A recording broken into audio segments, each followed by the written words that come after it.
కర్ఫ్యూలో ఏం చేస్తున్నావు? కదిలితే కాల్ చేస్తా. ఏం చేస్తావురా? పోలీసులు తుపాకులు గురిపెట్టారు. ఎక్కడ తెచ్చావురా? త్వర అసలుకి అసలు కంగారుగా ఉంటాను. అసలు నాన్న వస్తున్నాడు, స్టేషన్కి వెళ్ళాలి. ఈ కర్ఫ్యూలో ఎలా బయటకు వెళ్ళాలో అర్థం కావట్లేదు. ఏం తిడుతున్నాడో ఏమిటో. మీ నాన్న ఇంకా నేను తిడతాడా? మీ నాన్నకంత సీన్ లేకపోయినా మా నాన్నకంత సీన్ ఉందిరా బాబు. ఎవరది? వస్తున్నావే బాబు.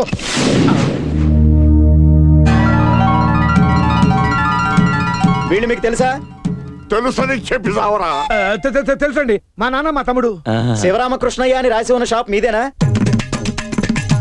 చెప్పి సావరా. రాయించవుగా కృష్ణయ్య అని.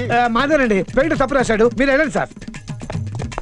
వ్యర్థమని వ్యర్థమన్నారా? వ్యర్థమని కన్న తండ్రి పేరు కూడా సరిగ్గా రాయించడం చేతగారికి వ్యర్థమా?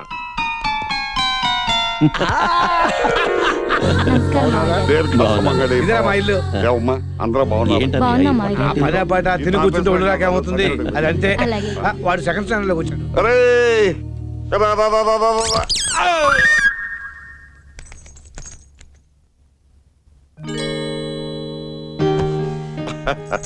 రా బాబు, నేను మీ తాతయ్యరా.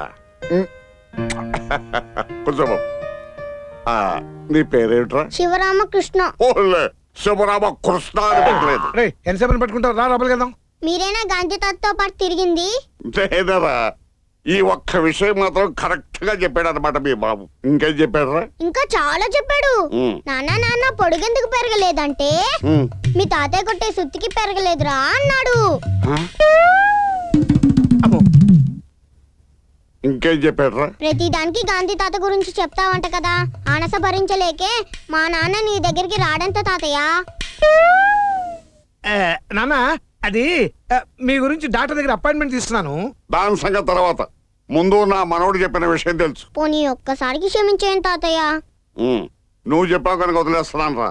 ఒరే బడుతాయి, క్షమించాను.